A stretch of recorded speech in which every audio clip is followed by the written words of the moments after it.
Hello, ladies and gentlemen. Greg Mikulowski from ForexLive.com. This is a Forex Kickstart video where I take a look at three of the major currency pairs: the euro versus US dollar, the dollar versus yen, and the sterling versus US dollar. So let's get started.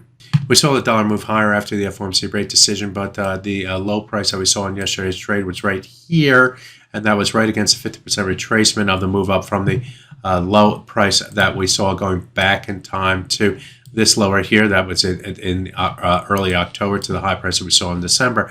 That 50% did hold the support right here, and the price rotated to the upside in early Asian session and trading here today. Again, this is a 4-hour chart. Since then, the price moved down, and we broke below the 50% retracement. But what do? We found support, early support buyers against the 100-day moving average. That's this level at 1.0774, and we saw the price rotate back to the upside. That high price did move up to the high of this swing area between 1.0803 and 1.0824.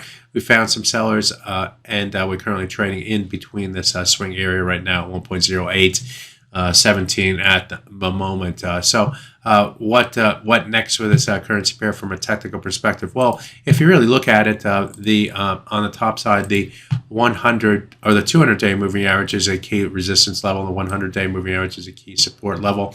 We are trading in between those levels within this swing area here.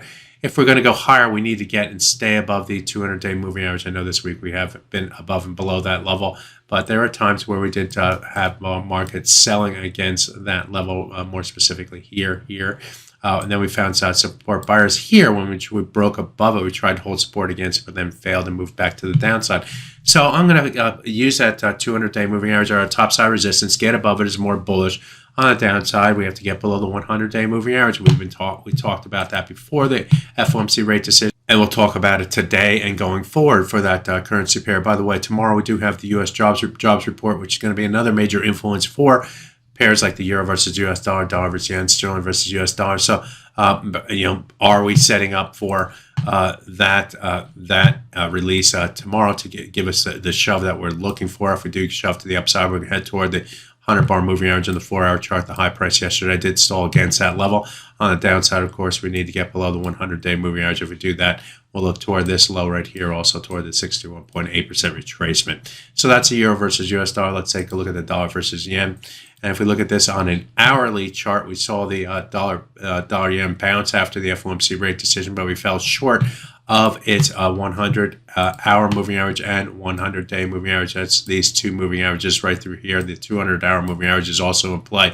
Going forward, if the price is going to go higher in the dollar versus yen, we're going to need to get above these moving averages, this cluster of moving averages between 147.48 and 147.63. Those moving averages are moving mostly to the downside, especially the hourly moving averages. So it gets an easier hurdle on the top side to get to and through. But once again, we need to get above those to increase the bullish bias. Also, ahead of that is this swing area right here. And as you can see, the price highs in trading here today on the hourly chart did find willing sellers near the high of this level right through here. That may be the close hurdle to get to and through between 146.96 and 147.06. If we get above that level, then we'll look toward the moving averages. However, on the downside, the price has since rotated back lower, and we are trying to get below this swing area on our way to this swing area down through here.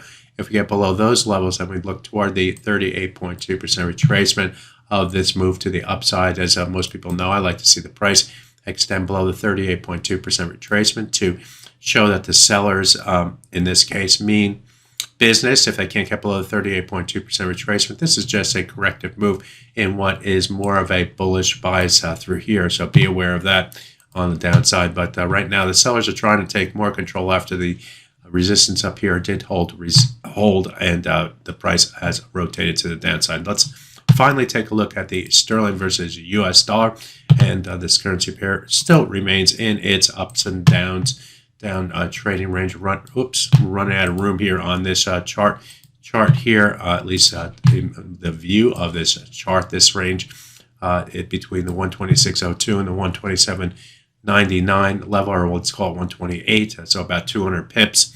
Has been confined the pair all the way back to mid-December, even before mid-December.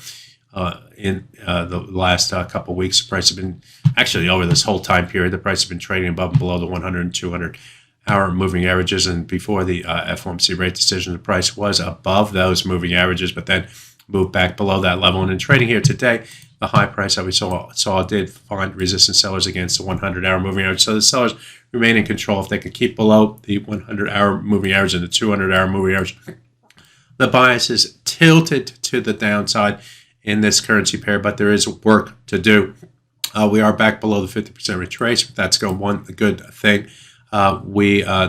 This level right here, for no other reason than we had two lows near it at 126.47 is the next target to get to and through. And then in the low price and trade here today, did find support buyers against the 61.8% retracement. That's this level right here. And those would be the next key targets, followed by the low price here, where the price has been finding bottoms between 126.02 and 126.13. So that's how I see the three major currency pairs. My name is Greg Mikulowski. Good fortune with your trading. Bye-bye now.